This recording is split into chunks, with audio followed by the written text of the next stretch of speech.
ഈ സ്ഥലത്തിൽ നിന്നാണ് കഴിഞ്ഞ ദിവസം നമ്മൾ തിരിഞ്ഞു പോയ സ്ഥലമാണ്. ഇത് പത്തലയാണ് ഈ സ്ഥലം. ഇവിടെ നിന്ന്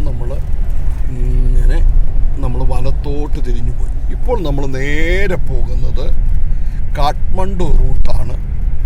കാഠ്മണ്ഡു റൂട്ട്, ഈ റൂട്ടിൽ കൂടെയാണ് കാഠ്മണ്ഡുവിന് പോകുന്നത്. ഇവിടുന്ന് അധികം മലമ്പ്രദേശങ്ങളാണ്, കുന്നും മലയുള്ള സ്ഥലങ്ങളാണ്. ഇവിടെ നല്ല കടകളൊക്കെ കാണാം, ബിൽഡിങ് കാണാം. നമ്മുടെ നാട്ടിലെ പോലെ തന്നെ നല്ല ബിൽഡിങ്ങുകളുണ്ട്. പിന്നെ നമ്മുടെ നാട്ടിലെ അതേ ഭൂപ്രകൃതിയാണ് ഇവിടെ കാണാൻ കഴിയുന്നത്. ഇവിടെ നമുക്ക് നമ്മുടെ നാട്ടിലെ ഭൂപ്രകൃതി നമുക്ക് കാണാൻ പറ്റും.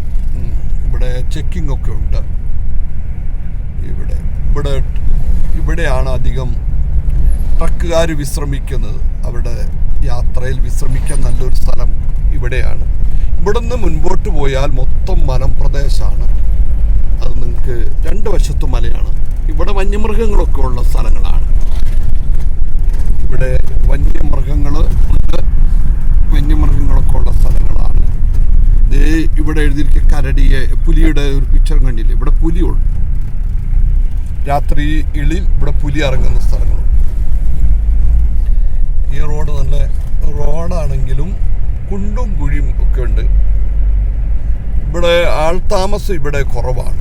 ഇവിടെ മൊത്തം രണ്ട് വശത്തും വനങ്ങളാണ്, വനമുള്ള സ്ഥലമാണ് ഇവിടെ രണ്ട് വശത്തും. അതുകൊണ്ട് വണ്ടികൾ ഇവിടെ വേറൊരു പ്രത്യേകത, ഹോറൻ നമുക്ക് അടിക്കാൻ പറ്റത്തില്ല. വണ്ടിയുടെ സൈലൻ്റായിട്ട് പൊക്കോളണം, അങ്ങനെയുണ്ട്. ഇവിടെ ആൾക്കാർ ടൂറിനൊക്കെ പോകുന്ന സ്ഥലങ്ങളാണ്. നല്ല സ്ഥലമാണ്, കാണാൻ നല്ല ബ്യൂട്ടിയുള്ള സ്ഥലങ്ങളാണ്. പിന്നെ പ്രകൃതി പരമായിട്ട് നോക്കുകയാണെങ്കിൽ നല്ല പച്ചപ്പുള്ള രണ്ട് വശത്തുണ്ട്. ഇതുപോലെ രണ്ട് വശത്ത് പച്ചപ്പുണ്ട്, കണ്ടോ? നല്ല സ്ഥലം. അത് ഈ സ്ഥലത്തിൽ കൂടെയാണ് ഇപ്പം ഞങ്ങൾ പോകുന്നത്. എട്ടോട എന്ന് പറയുന്ന സ്ഥലത്തേക്കാണ് ഞങ്ങൾ യാത്ര ചെയ്യിക്കുന്നത്. ബാക്കി അവിടെ ചെല്ലുമ്പോൾ നമുക്ക് കാണിക്കാം. നോക്കി ഇവിടുത്തെ റോഡുകൾ കണ്ടോ? ഇവിടുത്തെ റോഡുകൾ കുണ്ടും കുഴിയുണ്ട്.